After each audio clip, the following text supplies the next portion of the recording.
Bienvenue à tous sur Montpellier Web TV, c'est Naëma, j'espère que vous allez bien.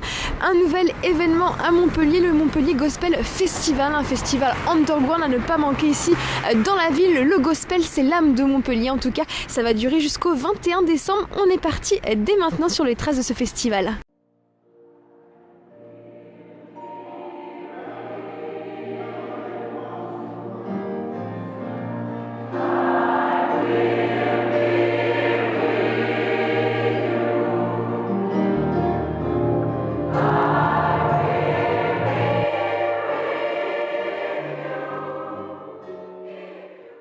Le gospel, c'est quoi exactement pour vous?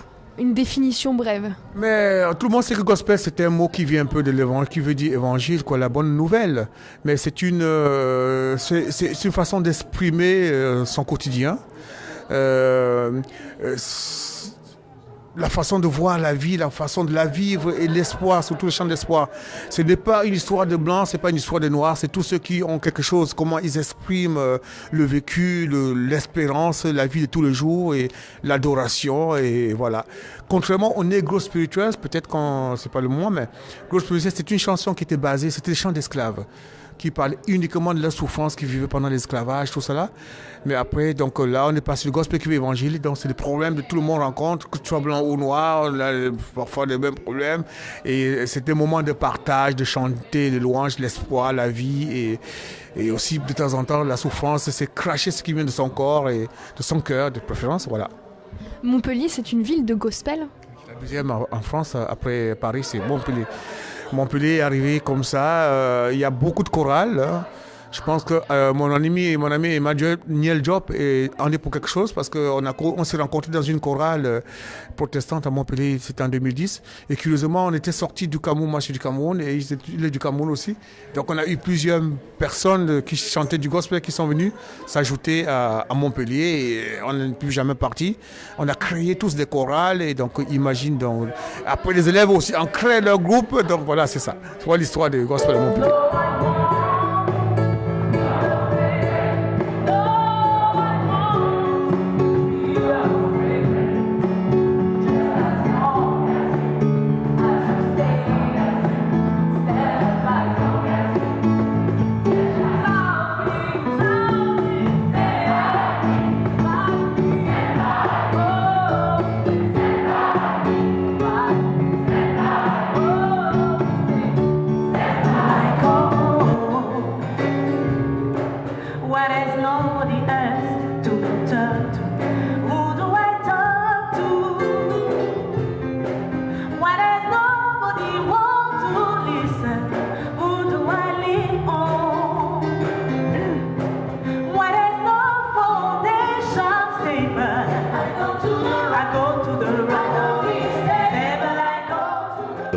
Alors Sylvain Padra, tu es l'organisateur du Montpellier Gospel Festival qui s'organise à Montpellier jusqu'au 21 décembre.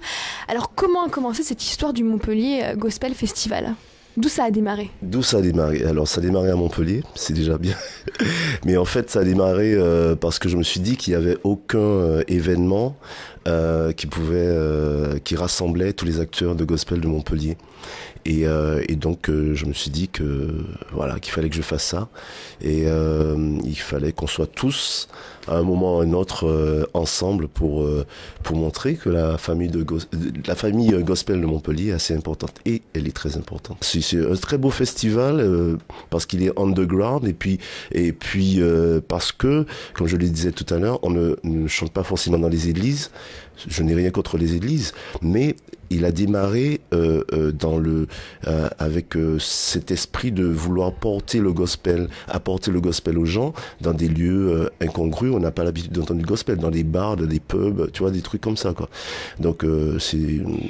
Ce qu'on voit aussi, c'est que le gospel, même si certains n'ont pas l'oreille pour le gospel, et ben ça rassemble quand même. Il y a quand même cette tu parlais d'énergie, bon pas d'énergie, mais il y a quand même un truc qui rassemble. Je sais pas, on se sent habité, on se sent porté par le gospel. Absolument. Je pense que c'est lié à l'histoire aussi. Hein. Tu sais, ceux qui ont créé le gospel et qui ont chanté le gospel au début, ce sont des gens qui souffraient, donc et qui exprimaient leur souffrance et leur espoir en une vie meilleure à travers ces chants.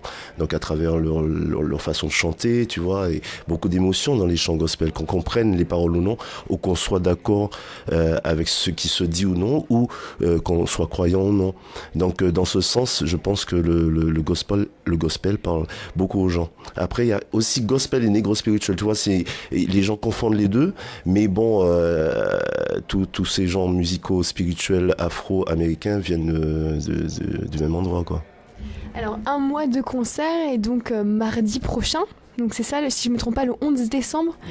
10 décembre, je suis un peu en avance. Il y aura, il y aura un concert donc, qui va marquer le coup, on va dire, celui de Marianne, c'est ça ? Absolument, Marianne Ayaomak, qui sera accompagnée de son chœur, le chœur de la Buège. Et ce sera un très très beau concert.